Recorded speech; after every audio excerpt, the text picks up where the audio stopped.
Assalamualaikum warahmatullahi wabarakatuh. Jumpa lagi dengan channel Ibu Resi Marliana dalam pembelajaran matematika secara online. Apa kabar anak-anakku sekalian? Semoga sehat selalu dan tetap semangat. Meskipun ternyata pandemi COVID ini belum berakhir ya, kita harus selalu semangat meskipun belajarnya dengan jarak jauh. Dan terus berdoa semoga pandemi COVID ini cepat berakhir sehingga kalian bisa kembali ke sekolah, belajar dengan teman-teman di sekolah secara langsung dengan guru-guru kalian. Pada video kali ini akan dibahas beberapa soal untuk persiapan penilaian tengah semester ganjil. Siapkan catatan dan simak baik-baik sehingga ketika mengerjakan soal penilaian tengah semester nanti bisa lancar dan mendapatkan nilai yang baik. Oke, selamat menyaksikan penjelasan Ibu selanjutnya.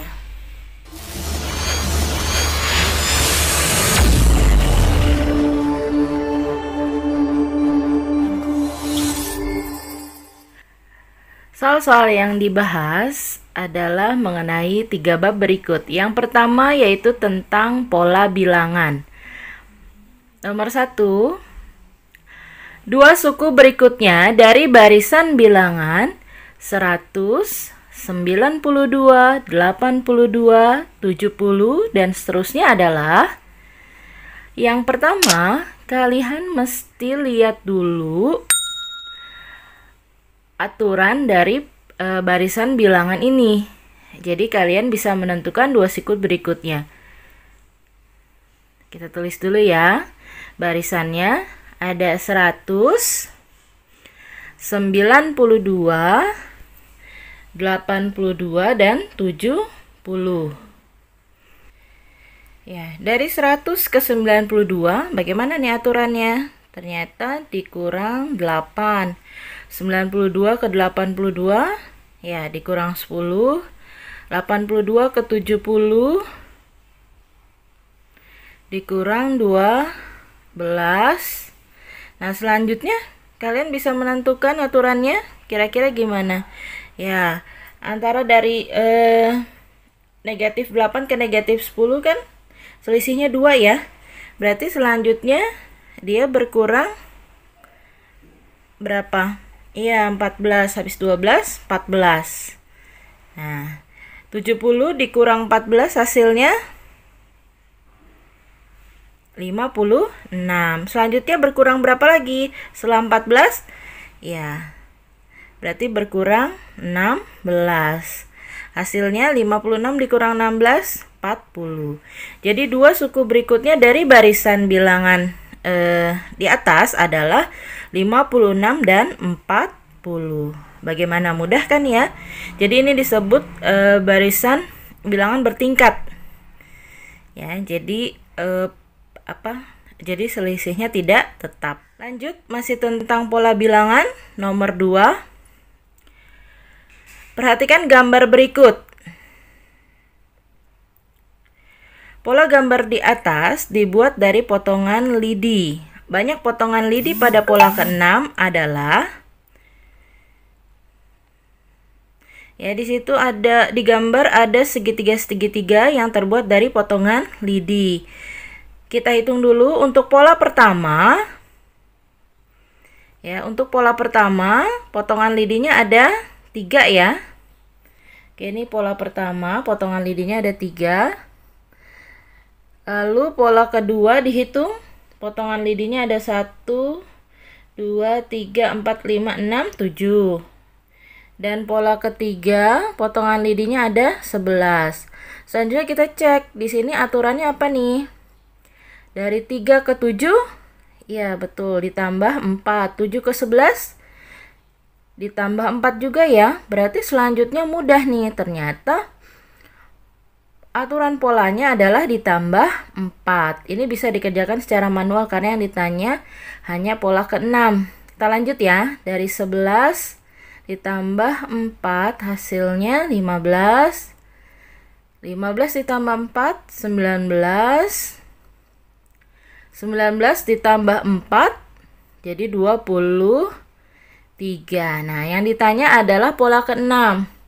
1, 2, 3, 4, 5, 6. Ya, jadi banyak potongan lidi pada pola ke-6 adalah 23. Mudah ya. Soal nomor 3 masih tentang pola bilangan. Perhatikan gambar pola berikut. Ada yang masih ingat ini pola apa? Ya, pola persegi panjang.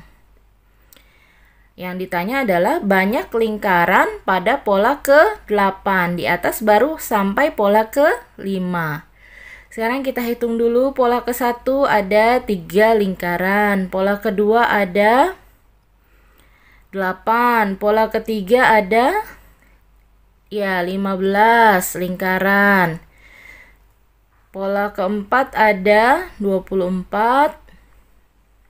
Kita cek dulu aturannya seperti apa. Dari 3 ke 8 ditambah 5. 8 ke 15 ternyata ditambah 7. 15 ke 24 ya ditambah 9. Wah, ini hampir sama dengan nomor 1. Ya, jadi barisannya adalah barisan bertingkat. Jadi bertambahnya terus sama ya. Jadi bertambahnya terus meningkat dari 5, 7, 9. Nah, selanjutnya ditambah berapa? Karena selisihnya 2 ya, dari 7 ke 9 2, berarti 9 ditambah 2 ya, berarti selanjutnya adalah ditambah 11. Betul. 24 ditambah 11 35. Lanjutnya pasti ditambah berapa? 13. 35 ditambah 13 ya betul 48. Masih lanjut ya, ini baru pola ke-6. Yang diminta adalah pola ke-8.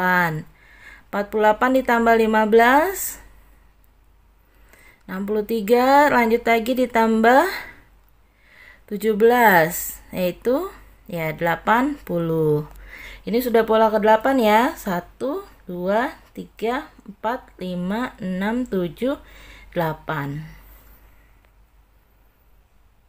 Lanjut ke nomor 4, masih tentang pola bilangan. Diketahui barisan bilangan Fibonacci. Ada angka 3, 4, 7, 11, 18, dan seterusnya. Dua suku berikutnya adalah...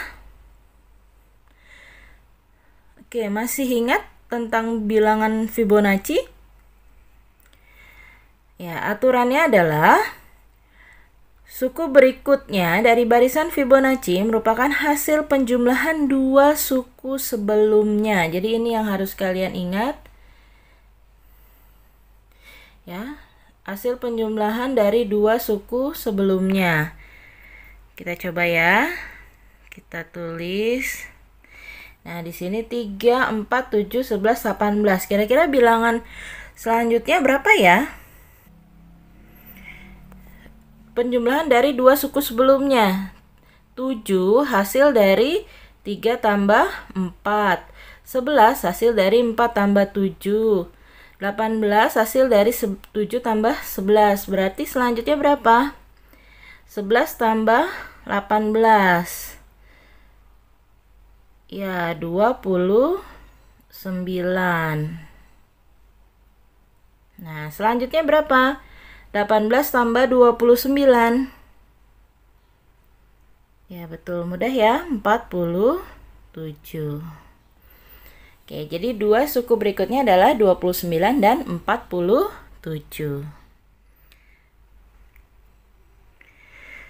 Rumus suku ke N, barisan bilangan 4, 9, 14, 19, dan seterusnya adalah...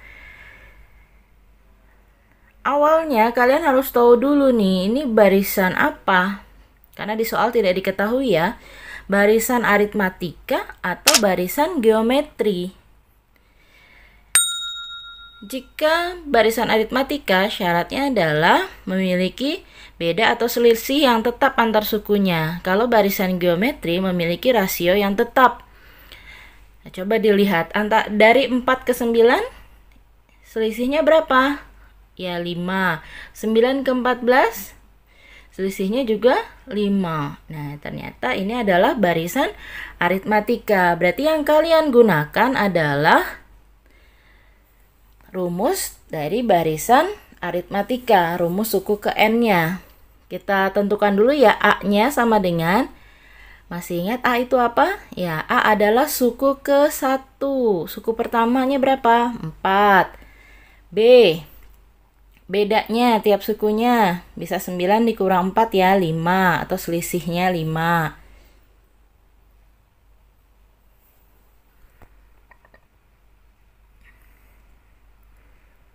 Rumus UN-nya sama dengan ANIP ya, A plus N min 1B. Kita masukkan angkanya, A-nya 4, N-nya biarkan saja, tetap N min 1 dikali B-nya 5. Hasilnya 4 ditambah, ini dari mana nih? N dikali 5. Ya, jadi perkalian N dikali 5 jadi 5N. Terus negatif 1 kali 5 jadi negatif 5. Hasilnya nah, ya 4 dengan negatif 5 jadi negatif 1. Jadi hasilnya 5N dikurang 1. Ini adalah rumus suku ke N-nya.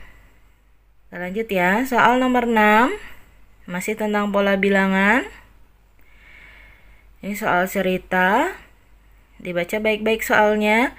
Pada tumpukan batu bata, banyak batu bata paling atas ada 5 buah. Tepat di bawahnya ada 7 buah, dan seterusnya. Setiap tumpukan di bawahnya selalu lebih banyak 2 buah dari tumpukan di atasnya. Tadi awalnya 5, terus di bawahnya 7. Beda 2 ya, beda selisih 2. Jika ada 13 tumpukan batu bata dari atas sampai bawah, maka banyak batu bata pada tumpukan paling bawah. Oke, kalau kita tulis semacam barisannya, berarti awalnya 5 ya. Selanjutnya berapa? 7. Nambah 2 ya, 9. Dan seterusnya. Yang ditanya adalah tumpukan batu bata pada baris paling bawah, yaitu ke-13. Nah, berarti yang ditanya apa nih? Yang ditanya adalah U13. Karena selisihnya sama berarti merupakan barisan? Ya, betul, aritmatika. Berarti kita pakai Kita pakai rumusnya, yaitu pada soal nomor 5.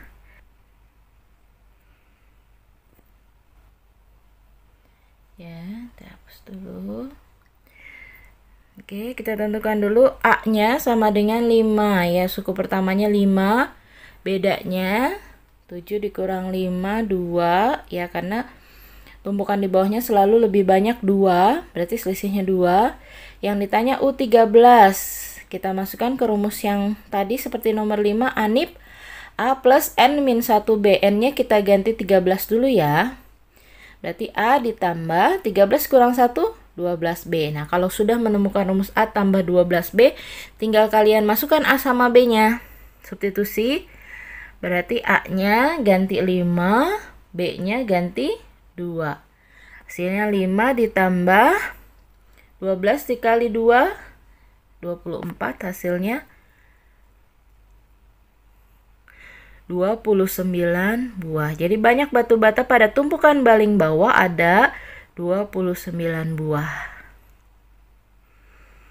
Ini adalah salah satu contoh soal cerita dari barisan aritmatika. Ya, nomor 7.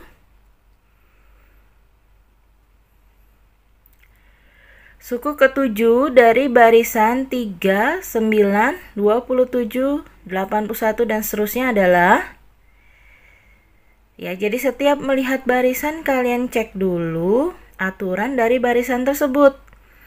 3 ke 9 kira-kira apa ya aturannya ya? 9 ke 27, 27 ke 81. Ada yang menemukan aturannya? Ya, betul. 3 ke 9 bisa kali 3. 9 ke 27 juga kan dikali 3 ya. 27 dikali 3, 81, berarti selanjutnya bisa kalian hitung sendiri ya. Oke, lanjut kali 3 semua.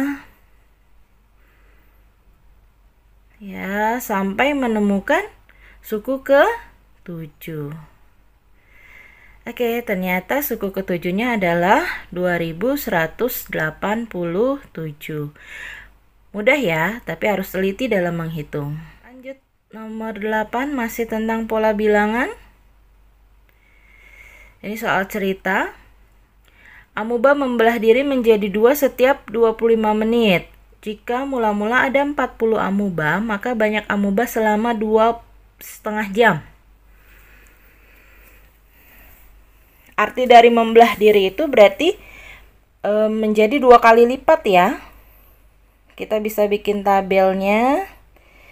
Nah, ini Ibu jelaskan tabelnya. Ini awalnya ada 40. 25 menit pertama berubah jadi 80. Kenapa berubah jadi 80? Ya, karena ini jadi 2 kali lipat ya, gitu. Terus nambah 25 menit lagi, berarti menit ke 50 menjadi 160. Kali 2 lagi, 80 kali 2, 160, dan seterusnya. 2,5 jam itu adalah 2,5 jam kali 60 menit itu sama dengan 150. Ya, kita berhenti di 150 menit. Berarti hasilnya adalah berapa banyak amuba selama 2,5 jam atau 150 menit, yaitu 2560.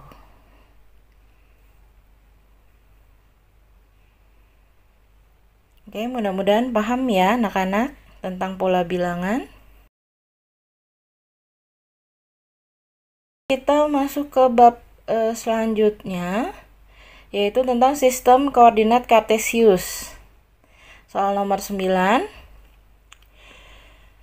Diketahui koordinat titik K, L, M, dan N. Yang ditanya, titik yang berada di kuadran 2 itu adalah titik yang mana? Kita review sedikit tentang kuadran. Kuadran 1 di sini, kuadran 2, kuadran 3, dan kuadran 4. Kuadran 1 X positif, Y positif. Kuadran 2 X negatif, Y positif. Kuadran 3 X negatif, Y negatif. Kuadran 4 X positif dan Y negatif. Sekarang tinggal kalian lihat. Ini X, yang sebelah sininya Y ya, X, Y, karena titik itu selalu X, Y.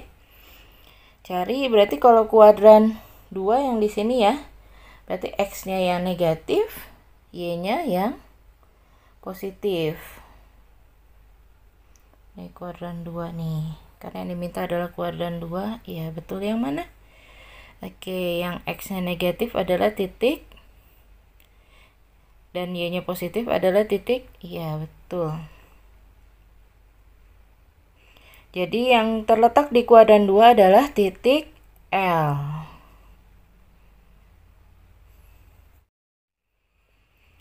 Lanjut nomor 10. Posisi titik P pada gambar berikut terhadap sumbu X dan Y adalah, yang ditanya posisi titik terhadap sumbu X dan Y. Kita hitung ya.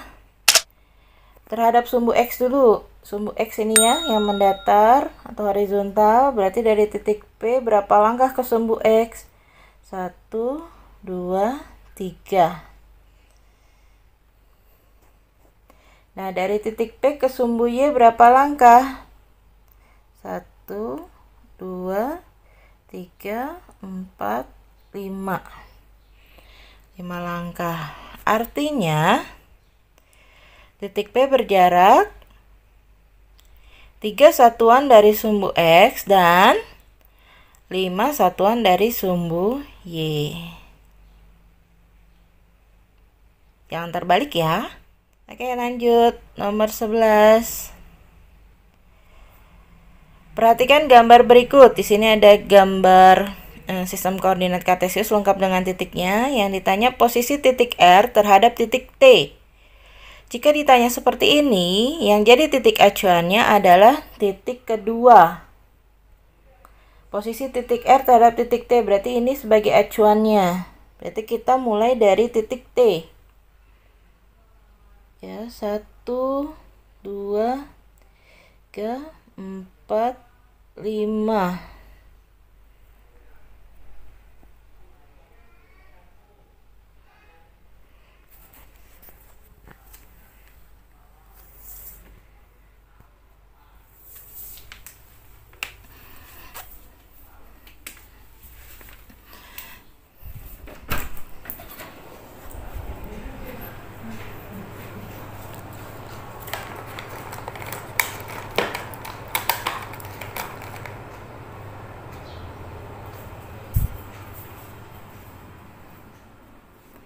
Ya, jadi yang jadi acuan adalah titik T. Kita hitung ya. 1, 3, 4, 5 ya. Sampai sini berarti 5 satuan ke kiri. Lalu menuju R. 1, 2, 3, 4. Berarti 4 satuan ke atas. Berarti bisa kita simpulkan posisi titik R terhadap T adalah 5 satuan ke kiri dan 4 satuan ke atas. Bagaimana, mudah ya? Kita lanjut tentang relasi dan fungsi. Oke, sekarang nomor 12. Diagram panah berikut yang merupakan fungsi adalah syarat sebuah fungsi apa ya? Ya, jadi memasangkan anggota himpunan P dengan tepat satu anggota himpunan Q. Jadi syaratnya anggota P di sini harus punya pasangan semua, tapi pasangannya tidak boleh double. Coba kita lihat nih. Diagram panah pertama. Semua titik punya pasangan ya, tapi sayangnya di sini di titik terakhir ini iya pasangannya double ya, berarti ini bukan fungsi.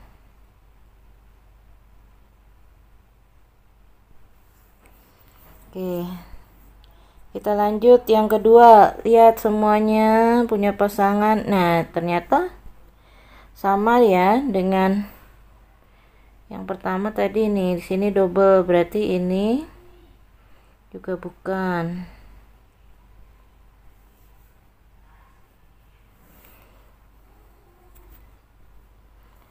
Lanjut yang ketiga. Nah, wah, di sini syaratnya tadi anggota P harus punya pasangan semua ya. Ternyata di sini yang titik ketiga punya pasangannya banyak, tapi titik lainnya tidak punya pasangan nih.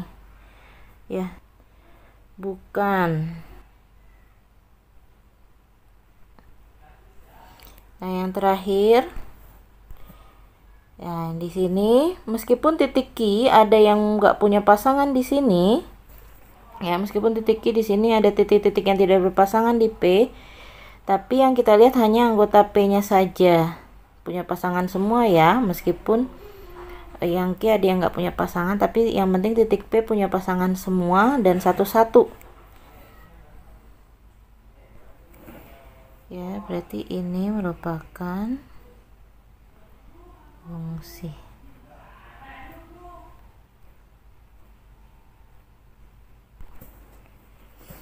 Ya, jadi diagram panah keempat ya yang merupakan fungsi. Ya, lanjut nomor 13. Perhatikan relasi berikut Ini dalam bentuk himpunan pasangan berurutan. Relasi di atas yang merupakan pemetaan adalah, kita cek dulu gimana cara ngeceknya. Lihat angka yang di depan, tidak boleh berulang. Kita cek satu-satu ya. Ini ada 1, 2, 3. Oh, ternyata ketemu 1 lagi. Berarti intinya 1 pasangannya ada 2. Nggak boleh dalam fungsi atau pemetaan ya. Berarti ini bukan. Salah. Yang kedua 3, 4, 5, 3 lagi. 3-nya berulang. Boleh. Sini ada 2, 3, 4, 5. Ya, tidak ada yang sama ya. Mungkin belakangnya BC, BC nggak apa-apa. Yang penting angka depannya tidak ada yang berulang. Ya. 1, 3, 5, ternyata 5 lagi. Tidak salah. Jadi yang merupakan pemetaan yang mana? Yang nomor 3 ya.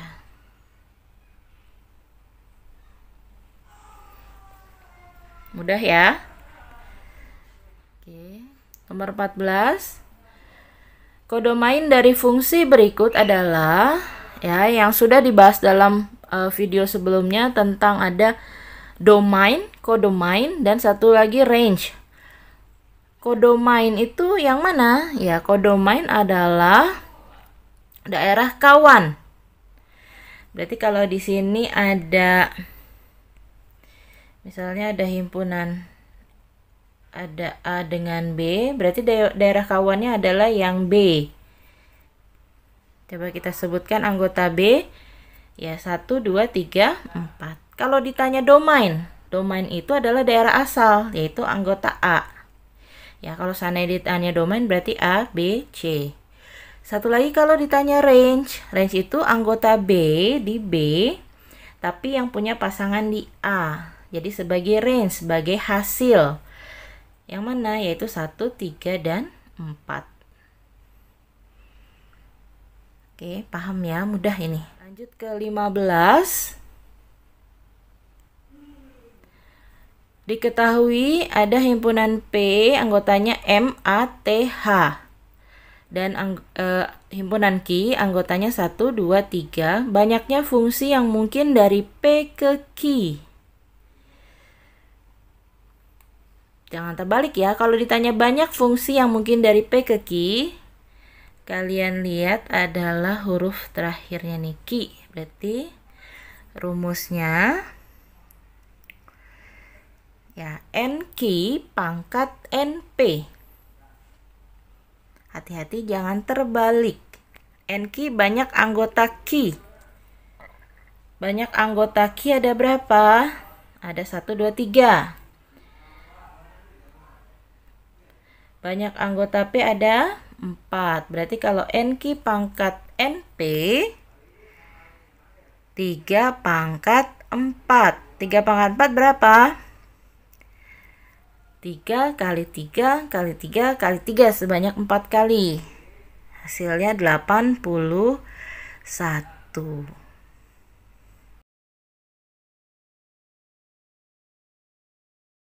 Oke, jika ada yang masih kurang paham dari pembahasan soal-soal ini, boleh direview lagi, videonya diulang lagi. Ya, sampai paham. Dan dicatat ya. Semoga nanti ketika mengerjakan soal penilaian tengah semester menjadi lebih mudah. Ya. Oke, sekian pembahasan soal latihan persiapan penilaian tengah semester. Semoga bermanfaat. Ya, mohon maaf jika ada kesalahan. Wabillahi taufiq wal hidayah. Wassalamualaikum warahmatullahi wabarakatuh.